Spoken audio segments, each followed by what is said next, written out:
again, Broncos country. Really excited to chop up some Broncos with you all this week.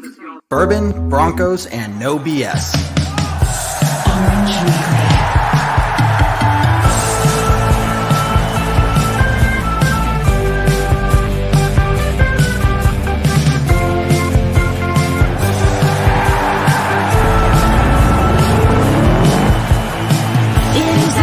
Favorite time of the week, but not for the Raiders, Chargers, or Chiefs. So grab your brews in your fantasy league. We got that blue and orange blood that you bleed. The most loyal fans there ever could be. We are that mile high Broncos country.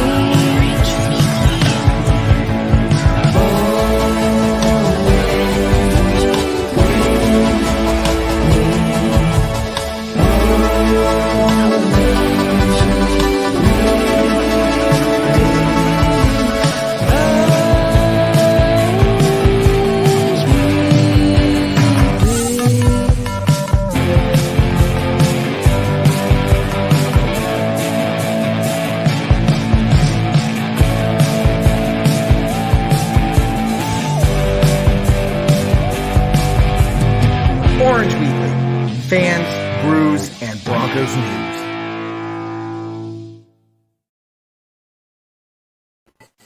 What is up, Broncos country, and welcome to it's going to be a fantastic episode of the Orange Weekly Postgame podcast. Here we are on Victory Monday, is when we're recording this, following the Broncos' absolute domination over Dallas Cowboys in Dallas. And gents, we got a lot of great stuff to talk about. John and Rob are here as always. How you both doing today, guys? How about them Broncos, Kevin? How about them Broncos? Go.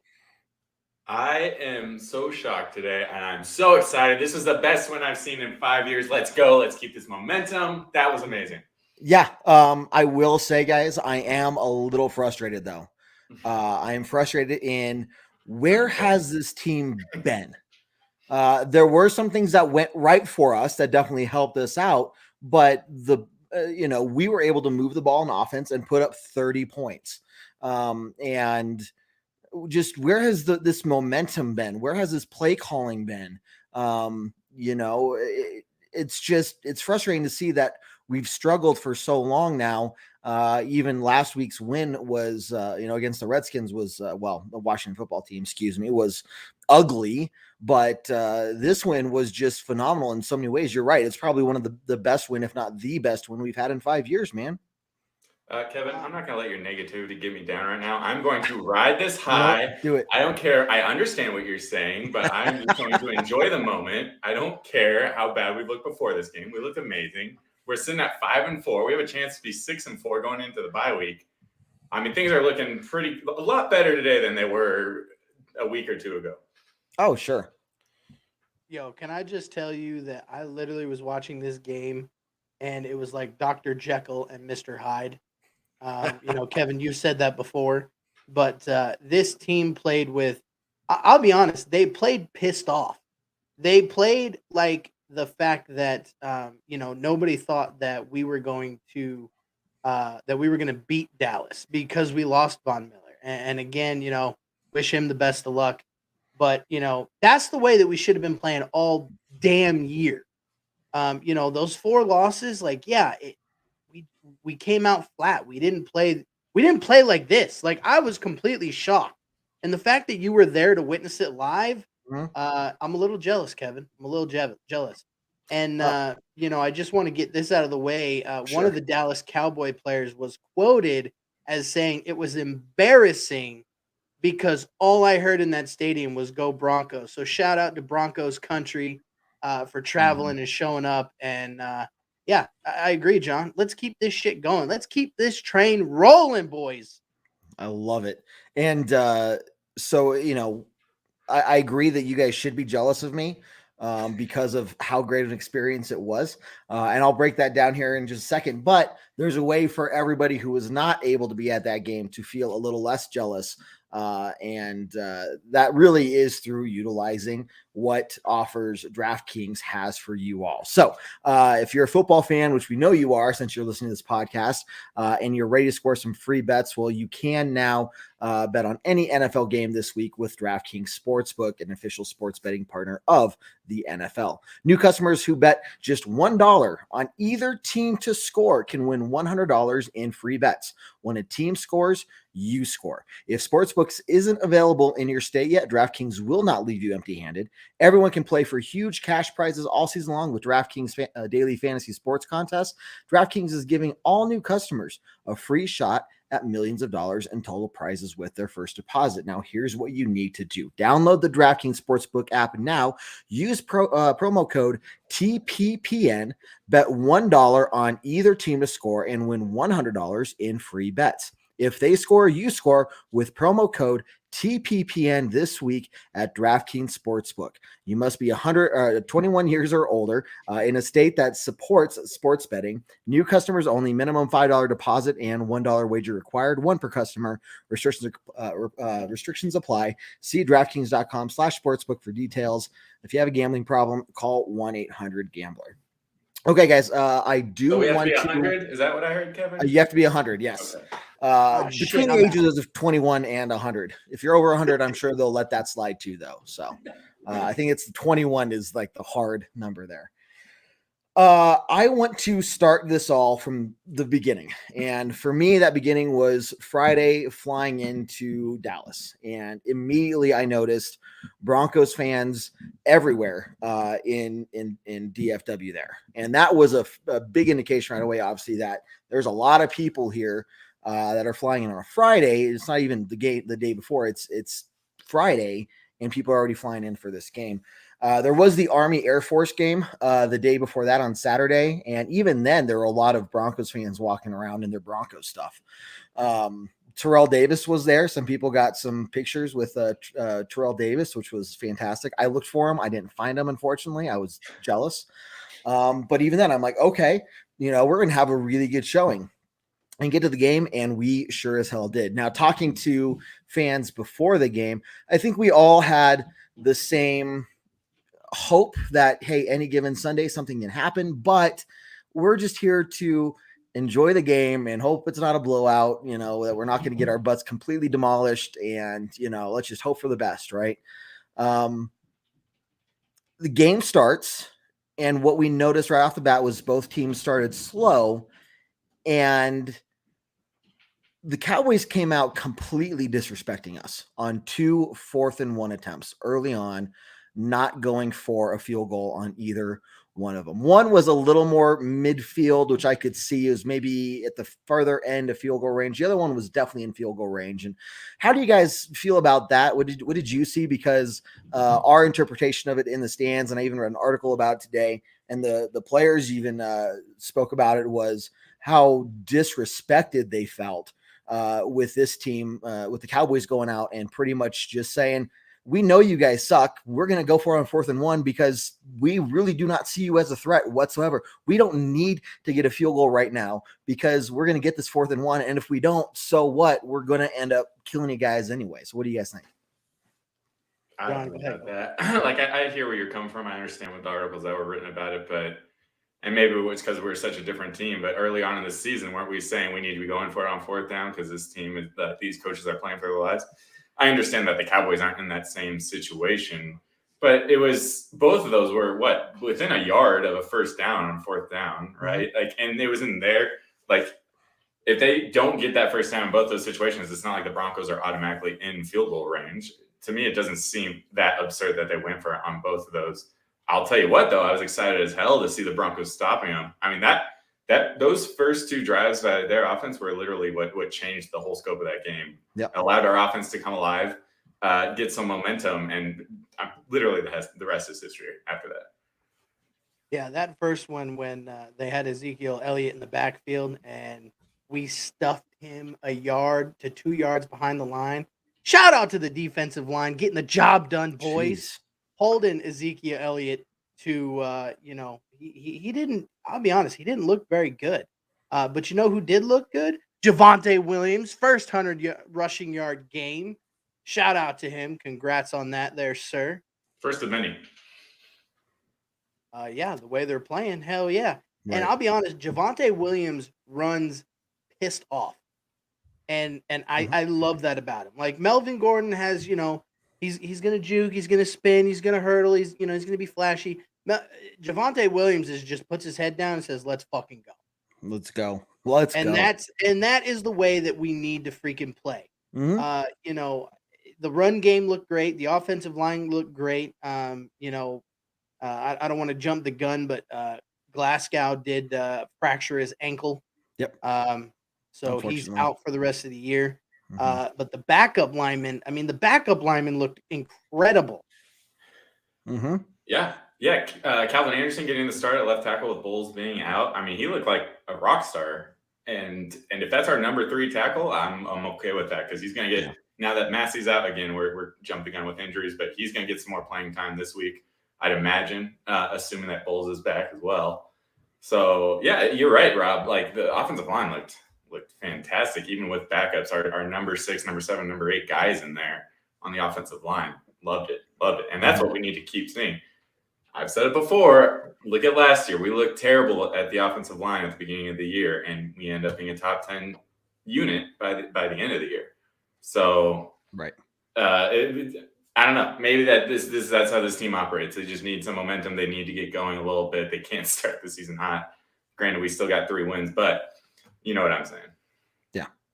No, it was a worry, knowing that we were missing that many starters on the offensive line, and then when the offense went out there and on the very first play, we gave up a sack. I mean, I know it felt like I swallowed a rock or something. Like my stomach just fell, I was like, oh God, like this is going to be as bad as we thought it was, isn't it? Like I already need another beer. I'm going to chug this one so I can numb the pain early. I'm glad I didn't. You got it two-fisted, Kevin. You got to have. I was already double fisting, man. I was ready to just. Yeah, how does the Cowboys Stadium operate? Are you allowed more than 2 beers at a time to buy? You can, unfortunately, you can only buy 2 at a time. Now, if you buy 2, hand it off to somebody and get in line, and then buy another 2, I'm sure they're just like walking. Okay. Now, I will say that. I do want to give out a shout out. If anyone, listening works in the Broncos Stadium or knows of somebody who works in the Broncos Stadium, hats off to our concessions people, because I don't want to badmouth them too much, but both times I was in the concession line, I was in the line for close to 45 minutes. I mean, it was absolutely ridiculous. I almost missed kickoff. And then I got in line, with about 3 minutes left in the second half to try and beat the line, and I missed the kickoff for the second half. So it's like this doesn't happen in Mile High. So hats off, tip of the hat, Mile High salute to our concessions people and people who work there, because I've never had that issue before. Anyway, it's just another thing that we do better than the Cowboys, clearly. Oh, easily. Now, I did appreciate how patriotic they were all being, with salute to service month and everything they're doing, and that was fantastic. But yeah, that was really frustrating to be in a line for that long. It's like, I want to go see the game, damn it. So Kevin, you did see the first kickoff then, yes? Barely. We were walking up the stairs to the seats when the kickoff happened. Yes. That'd be one of the few plays that you probably wish you could have not seen. Yeah. That start to that game, I was like, oh boy, here we go again. Here we go. Special teams, and then the sack on offense. When he got to the 50, yeah, I thought the same thing. I was like, shit, here we go. Like 5 missed tackles. Yeah. Yep. It was like, exactly. It was a rough start at the beginning, but I really think they kind of came together. They played for one another. They played for, their city and for us, for the fans, and they did phenomenal. And I really think moving forward, if they can keep this momentum and keep not the same game plan, but something relatively similar. Kevin, you've said it in previous shows. We haven't been running the ball. We had Javonte Williams with 17 carries for 111. We had Melvin Gordon 21 for 80. And I won't mention Teddy Bridgewater because unfortunately, he took a yard back. I think the problem that Teddy has is in situations, he doesn't back up enough to give him room to get out of there. And he kind of as the pocket closes around him, he kind of realizes, "Ah, shit, I got nowhere else to go." Right. Like, bro, take 3 steps back and give you an exit, give you an out route. Mm-hmm. And I No, think I I can see think that. that's where most of his sacks are coming from, to be quite honest with Yeah, there were a couple, at least one up the middle I remember seeing from number 11 on Dallas, where he came up the middle kind of basically untouched. There are some, blitzes there, but you're right. I mean, there are Carson sometimes where looks it's like like a he beast just, for that defense. I huh? mean, without Mike, I don't know, Micah Parsons, like Yeah. he is running away. I hate to say he looks like the defensive rookie of the year so far this year. I mean, Surtain's played phenomenal, and hopefully he can give him a run for his money. But that dude's a beast, and he was their defense this weekend. He was Right. their only defense, which was good for us. But the plays that went for negative yards or 0 yards, he was the one flying around the field and making those tackles, pushing guys out of bounds before they made any progress. And every time, I mean, Jared and I talked about it in the halftime show. Every time it was his number. I mean, he ended up with 2.5 sacks. I don't want to give the Cowboys too much credit. He's pretty much the only person I would give credit to on that team for this game. But man, that guy looks like another good draft pick for the Cowboys. But so you're listing off the Denver rushing attempt there, and looking at this, 41 total rushing attempts. Well, 38 of them were designed rushing attempts to our 28 passes. I mean, that is a game plan for success. Look, we were missing several key players. Like you already talked about, Garrett Bowles, Noah Fant wasn't in. Albert O got injured in the second half there, or right at the end of the first half, going into the second half. We were missing some key players, right? And we were able to really rely on that running game. And God, for the love of me, I just looking at this, I don't know how a coaching staff can't look at this and say to themselves, "Oh, this works." We should probably keep doing this, because you saw the rushes, which opened up the pass game. We utilized those RPOs. It kept the Dallas defense honest. And then, we opened up some of the deep throws there. And Tim Patrick, holy crap, we haven't mentioned him yet. Timmy P looked phenomenal before he went down with a cramp, and didn't play the game. But geez, yeah, I think I was just cramp. Yeah, Timmy P, I know he just had the cramps. We lucked out on that. Patrick Surtain went down with a knee injury, but it is just a sprain. I already mentioned Graham Glasgow earlier. And then I know we had a couple more injuries, and I just was like, man, come on, enough with the injuries. Like, can we please get somebody in the strength and conditioning department to beef these guys up a little bit? Something. Yeah, it was ridiculous. Having some key injuries there too. It sounds like Surtain's going to miss this week at a minimum. Like you said, Glasgow out for the year. But we are getting some guys back too. We do have Dawkins. Obviously he's not going to replace Surtain, but Dawkins coming back. Duke Dawkins in the secondary. And who else we got? We got Moody, and I think Fant should be back this week coming off. I know Moody's already cleared COVID protocols. It'll be interesting to see who starts in place of Glasgow. Is it going to be Miners or is it going to be Moody? I think probably Moody's above Miners on the depth chart. But I don't know. Again, Miners played great. Yeah, Miners looked really good. Shout out to the gut. But I mean, he looked good. I know, Rich is in our comments, saying that Miners is an upgrade for Reisner. I like Reisner. Yeah. I really do. I think Reisner is going to be offensive lineman of the future for Denver.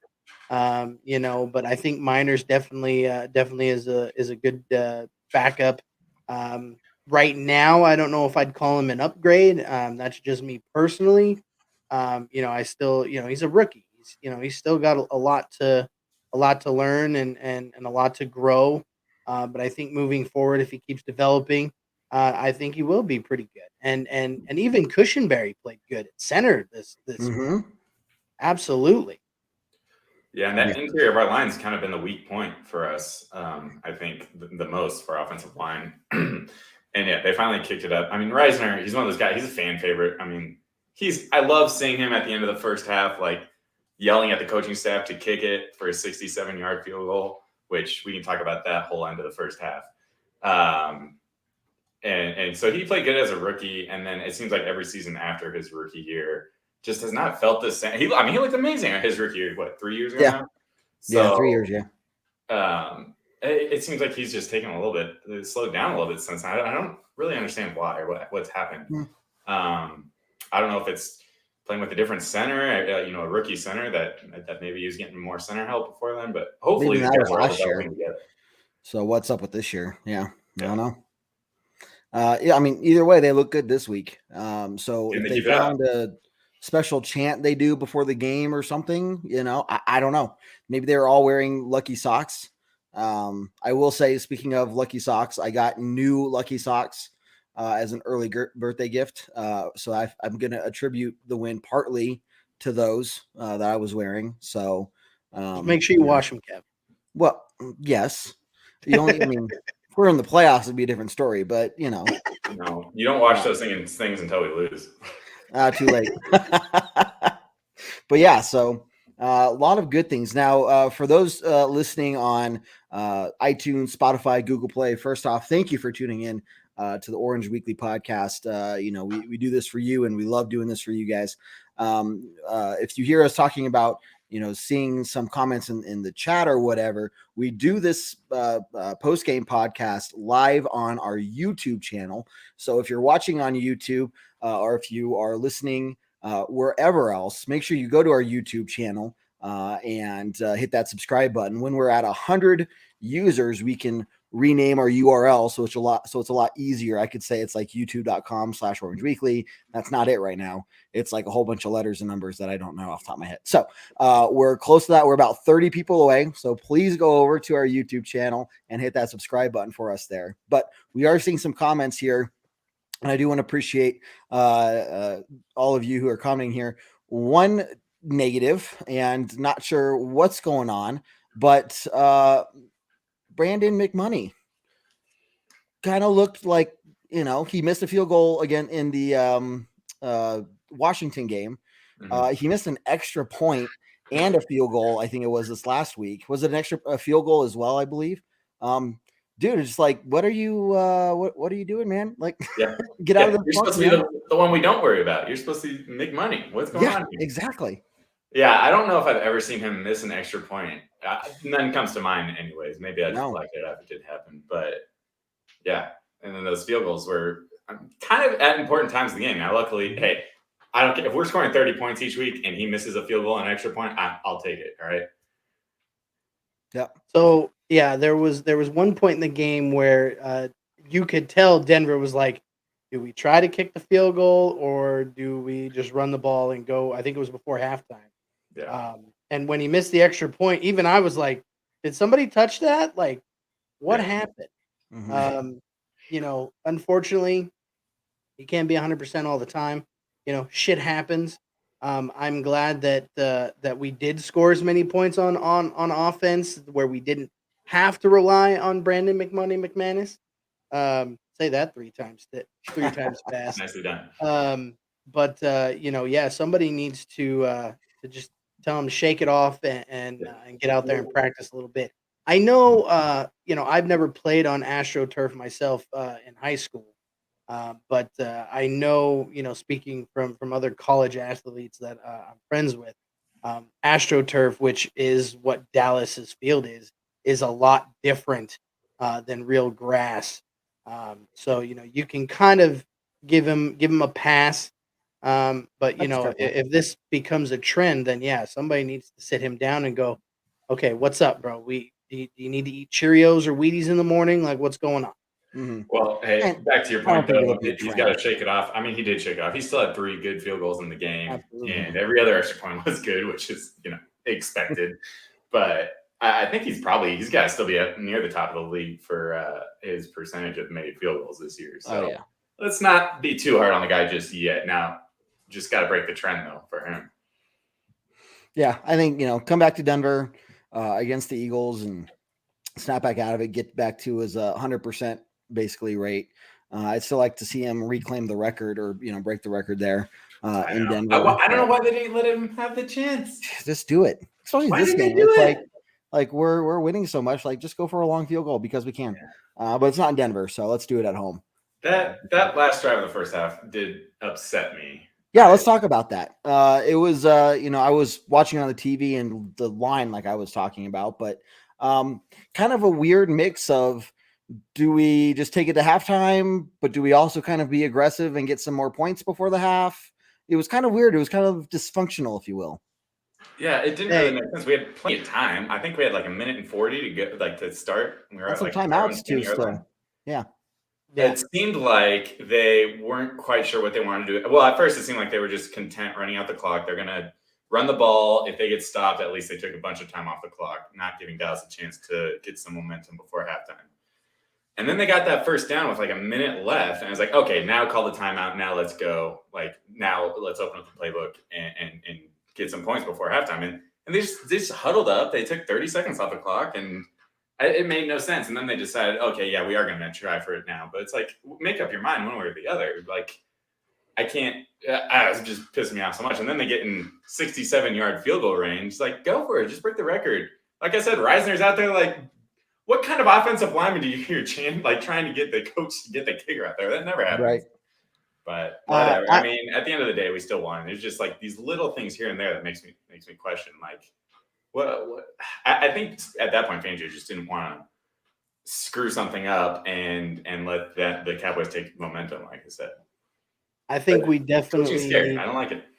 I think we definitely need to start some kind of trending hashtag on Twitter for Brandon to break the record. I like it. I'm going to come up with something, but I definitely think we need to do that and just tag every Broncos player on Twitter, especially McManus. But, I mean, I kind of understand where they're coming from. Like, he misses an extra point. You're like, the hell, you don't ever miss. Like, Right. What the hell was that about? Then he missed the field goal, and you're like, let's. But I think moving forward, especially looking at our schedule, we have the Eagles next week at home, and the Eagles won this week, surprisingly enough. But we need to put the pedal to the metal, and we need to score on. If it were up to me, we would score on every single possession. It'd be Madden-like numbers. Right. But we definitely have to keep the pedal to the floor and just go for it. Absolutely. Yeah, I think I'd like to think if that was in Denver, we're going for that 67-yarder at the end of a half. Right. I will correct you there, Rob. Philly lost this week, but they played it close against the Chargers, and the Chargers ended up winning it, last second with a field goal. So I think the Eagles are gonna have a little bit of confidence coming to this game, wanting to prove a little bit. So like I said, let's keep this momentum. Let's keep this going. Yep. Let's go into the bye week 6-4. Even if our offense plays half as well as they did, and our defense plays we played phenomenal. Yeah. I mean, absolutely phenomenal. It was night and day difference. Especially at home. Like, can you just Kevin? Is any of us going to the game next week? Like, it's going to be nuts. Yep, I'll be there. Okay, well, It's going to be insane. Oh yeah, I expect there to not be 12,000 no-shows, like there were last time.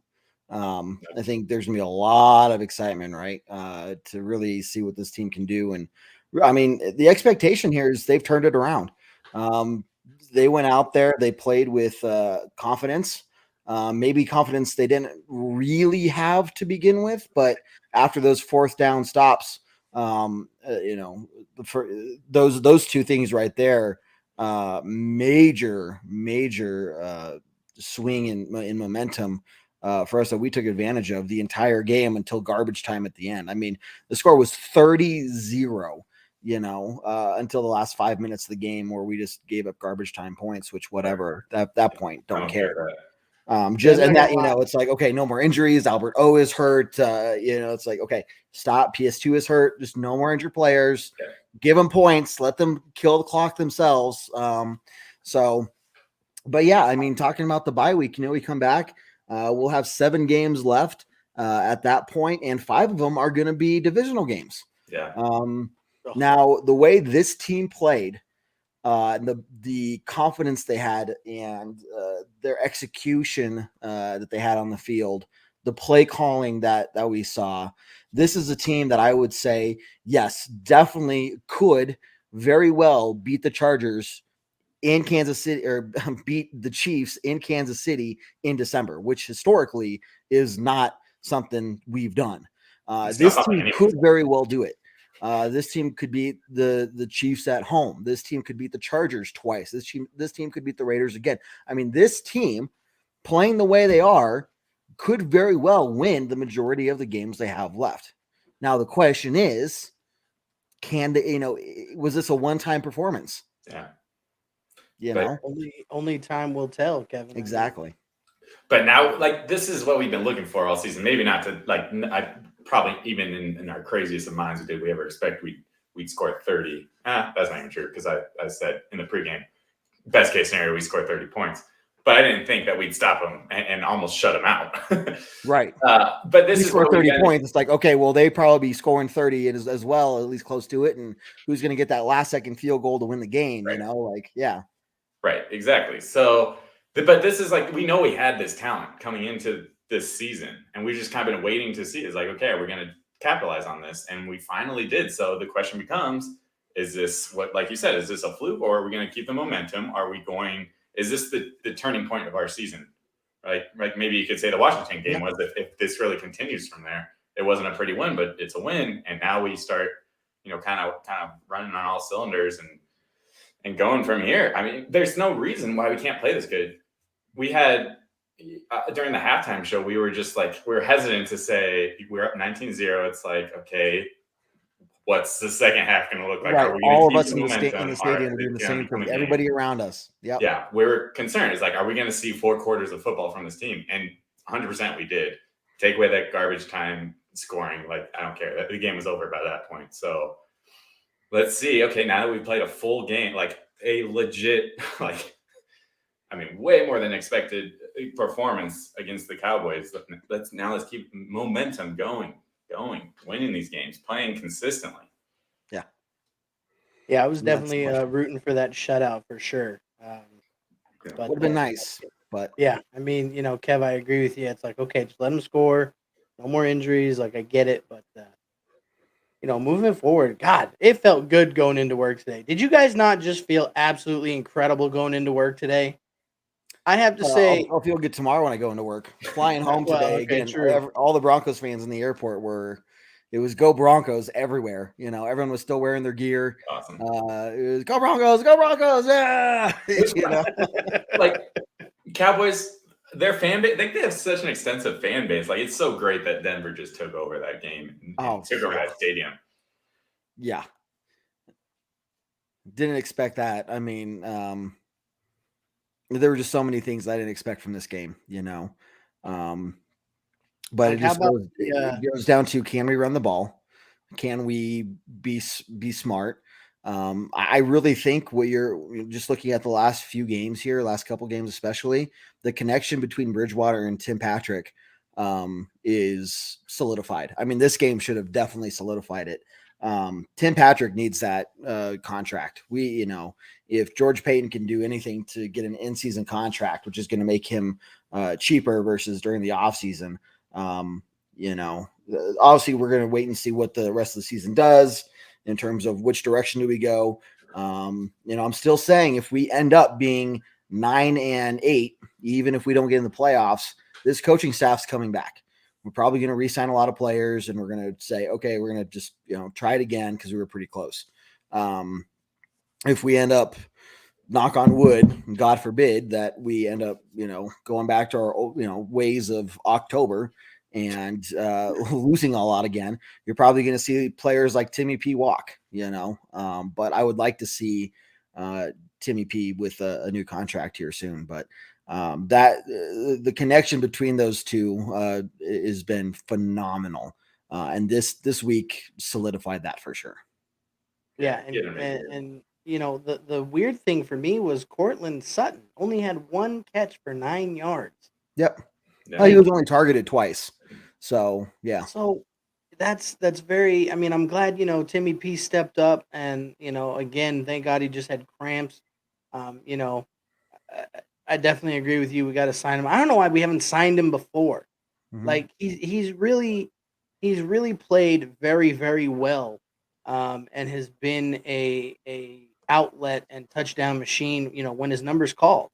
I know for a while there he went on a streak and did not drop a single pass. Yeah. Mhm. But and also Jerry Judy, Judy had a looked great game. great. He had a couple bubble screens on the outside, and he's looking like he's 100%, and he's gonna do great. But Kevin, again, just this victory, it just left me feeling kind of like this. I give it to him half and a Ric Flair. Nope, you are 100% correct. I think we're all feeling that it's going to be a good week, and definitely a feeling that we want to carry into the Eagles win for sure, man, or the Eagles game. I don't want to jinx it. Eagles game for Yeah, sure. well, let's not go. Let's not get ahead of ourselves because The we. Eagles game. That was a Freudian slip there. I didn't mean to say that, but Eagles game. Let's rewind the clock a week, and this is a different Broncos team we're talking about in a Mhm. different situation. A team that's on the verge of trading away its best player, and we didn't know what this team was, and so here we are. It's gonna come down again. Which team are we? Are we that team that just lost those 4 in a row, or are we the team that just played and dominated this Cowboys team, which they were 6-1 coming into this game? 6-game win streak. Yeah, they lost week 1. 6-game They win have won streak. since. Yeah. And everyone's talking about them, and their fans are talking about, hey, this could be a Super Bowl team, and we just knocked the shit out of them and made them start questioning how the rest of the season is going to look for them. Exactly. They got some questions to answer on their side for sure. They've their division it's pretty lopsided. They're number 1 in their division by a lot. Philadelphia is 3-6. New York is 3-6. Washington is 2-6. So I mean, they more or less have their division locked up and their playoff spot solidified unofficially. I mean, unless this is the start of whatever bug we had in October, we gave to them. And they start playing like we did. But if that's the case, I say we give that bug to every team moving forward. Yeah, especially in our division. We're only a half game behind first place. Yep. Oh, ours is completely. This division is going to just be in turmoil all the way until the end of week 18. Our last 3 games are divisional games. That alone is gonna mean a lot. And so heck, if we can find a way to keep winning, and I don't expect us to win out, but if we can find a way to win, we got 8 games left, find a way to win 5 of the next 8 and go 10-7 on the season, you're looking at probably getting a playoff spot. Yep. So you can drop a game against the Chiefs in Kansas City. Okay, that's not the end of the world. Can you beat them at home on week, in week 18? Can you beat the Raiders? Look, the way we played the Raiders first time, there's no way we should have lost that game, but we found a way to lose that game. Well, we were never in that game. Yeah, the Chargers. How are we going to look at the Chargers? No idea. There's just and what we've seen is from these big wins this week and then the beginning of the season, we do very, very, very well when we have a lead. We're smart with the football. We run the ball just fine. The moment, it seems like the moment we fall behind by a field goal, things just absolutely break down, and so it makes me wonder, going back to those 4th downs that Dallas went for early on, if they had settled for a field goal on one of them and we were down 3-0, what that would have done for this team. Just because that has such a huge impact, and it shouldn't, but it has such a huge impact on how Shermer calls the offense, that would we be seeing 41 rush attempts or 38 designed rush attempts? I don't think so. I think that instantly would have changed everything. I mean, you would have seen a lot more heavy pass playing, and that could have easily gone the other direction. So, the the play calling shouldn't be that fragile. If you're down by a field goal or a touchdown or 10 points, you should still be running the ball. And with the ball carriers we have, it works. Us running the ball works, and it opens up everything else in the playbook, right? So I don't know. There's just so many things here that's like, it just seems so obvious looking at this game that, no matter what, unless you're down by like 2 or more possessions, you can stick to this game plan and it'll pay off more often than not. Yeah. It's one thing for you to say that, Kevin. The question becomes, how come our coaching staff just throws the game plan out the window and doesn't just freaks out whenever we go down by more than 1 score? Yeah, I don't understand. Is it me, or did it look like they were actually having fun out there? They were. Oh, and it wasn't just that we were chanting, "Let's go Broncos," loud enough that the players on the field heard it. I think it was Sternad or somebody was out there raising their arms, telling us to get louder. And we were talking about this before the game or before the podcast here. You don't see an away team player telling the crowd to get louder because the away fans are so loud. You don't see that, right? But that's what the situation was, is if it turned into a home game. And as loud as the stadium was at the beginning of the game, I mean, that place was roaring. I mean, it is covered and everything, so the acoustics is automatically louder. But, I mean, that place was roaring for the Cowboys. By the second half, I mean, it was dead silence. I mean, every time they're like, "Get loud for 3rd down," you could have heard a pin drop. I mean, it was absolutely hilarious. Well, it's great, Kevin. You were texting us that right before halftime, and then coming out in the second half, you could hear it on TV.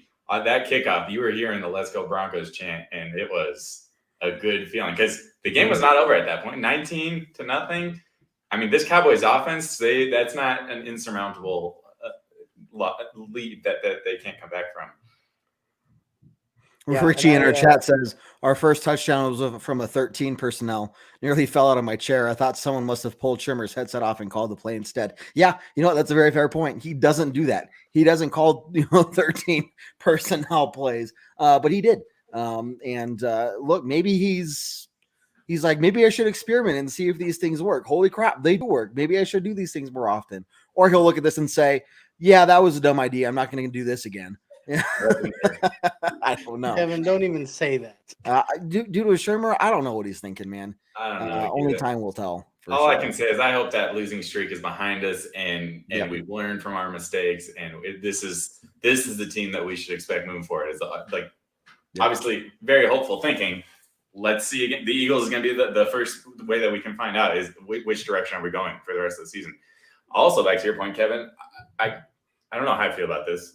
But this coaching staff's their destiny, I guess you could say, but it's hinging on how we play against our division foes.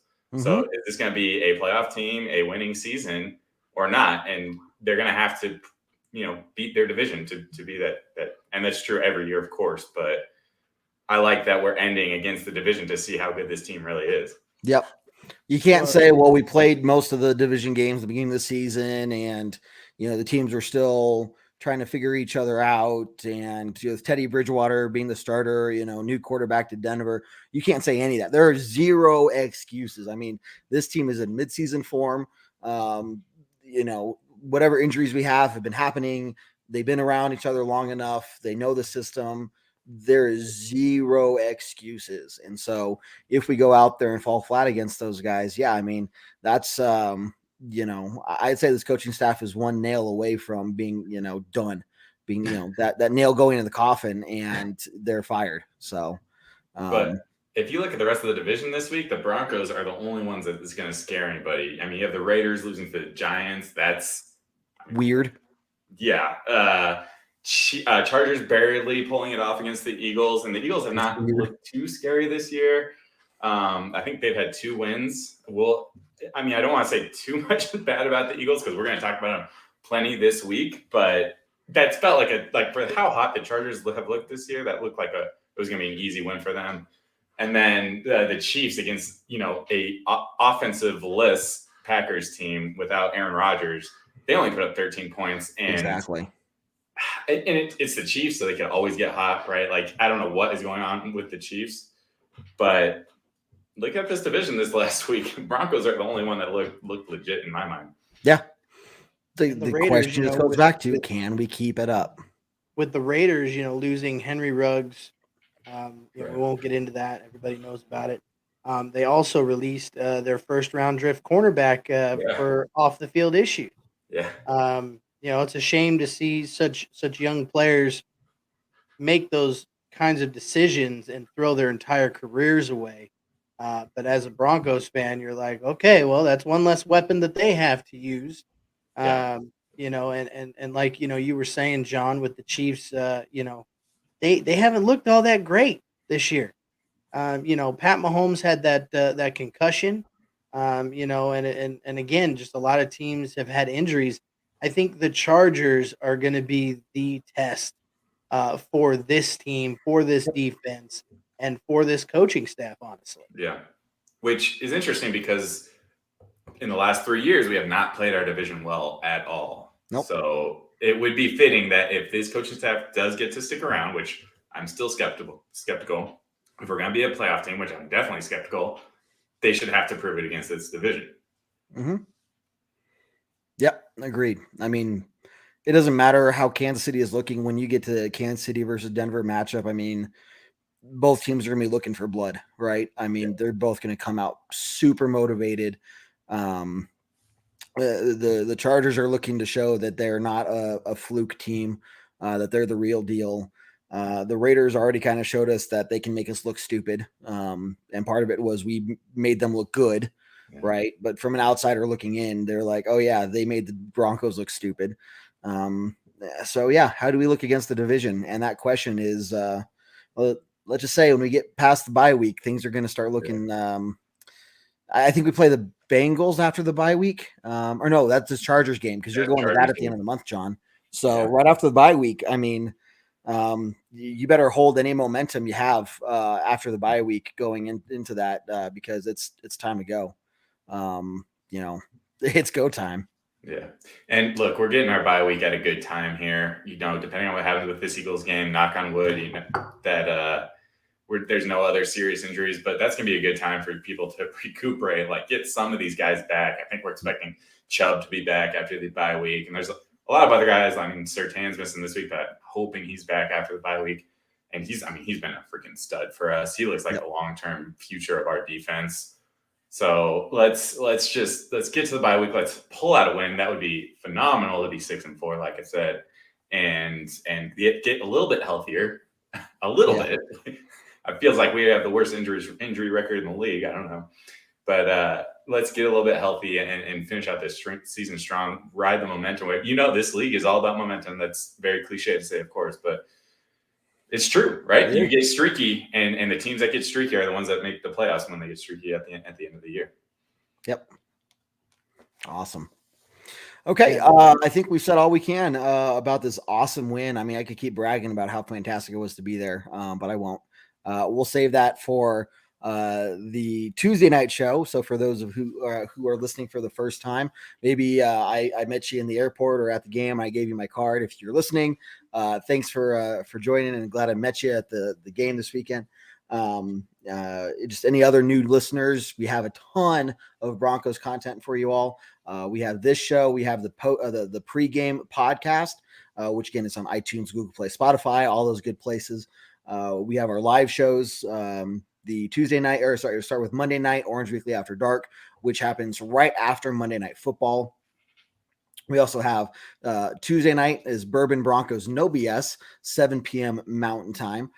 We got a pregame show, which is about an hour before kickoff. We got our halftime hash show. So as soon as halftime starts, we will be live coming over. You can grab another drink and whatnot, stretch those legs and share your thoughts on the first half of the Broncos game with us. And so we just got a ton of stuff for y'all as we keep moving along the season. But before we end it all, let's get some closing thoughts from you, John and Rob. I guess moving forward, is there anything you're specifically looking for, or any hope that you see this team continue to do other than just do what we did again? Like repeat this performance every week and you'll be fine. Like what else? We should be 100% full of hope right now. the way we played there. But I do want to give a shout out. We haven't really been talking about the defensive side and giving specific shout outs to some of those guys. But two guys that really come to mind. I mean, talk about Jonathan Cooper filling in that big hole that Von Miller left, and Malik Reed being down, and him and Weatherly on the outside. Cooper, man, he came in, he looked very good. Again, that second game in a row that he's kind of showed up, and look, he had 2 sacks. He looked phenomenal. And then the other one is Kenny Young coming over from the Rams. What a trade that looks like for George Payton. This linebacking crew has been tested. It's been injured. It's like we have 2 guys that started this season out on our roster. Of our 4 starters, only 2 of them were even on our roster to start the year. And Kenny Young's came in, and he's been like a solidifying guy for that unit. And it's been great to see for the past 2 weeks. Let's keep it up. Hopefully he just keeps developing. And this defense really freaking showed up against literally the highest ranked offense in the league. So yeah, if we can do that against them, there's not a team that we shouldn't feel confident going up against. Yep. And John, I'm going to piggyback off of that. I also want to mention Caden Stearns and Justin Simmons coming up big. We questioned who's going to be the next face of the franchise, and I personally believe that's going to be Justin Simmons on the defensive side of the ball. But yeah, Kevin, I mean, we can't say it enough. I mean, let's just keep riding this momentum and keep riding the wave. Let's not just have great practices, everybody. Let's go out there and whoop some people's asses, and keep moving forward. That's the only thing I can say. Is let's just keep riding the damn wave. Let's do the damn thing. Yep. I like it. So for those who have been in our comments today, again, appreciate you joining. I know in the post-game podcast, we really don't do a lot to answer comments and whatnot. All our other live shows, Monday night Orange Weekly After Dark, the Tuesday night show, the pregame show, the halftime show, those are all really geared directly at answering comments and everything. So please make sure you join our other live shows, and we get a lot more interactive then. We'll see you there. So guys, I think it's just time to nothing else left to do. I don't have a drink. I'm not even going to pretend that I have a drink to cheers to, but we'll just end 2 words, fellas. 2 words. Very strong. Forget your drinks tomorrow, Kevin. There you go. Go Broncos. Go Broncos. Hey, take care, everyone.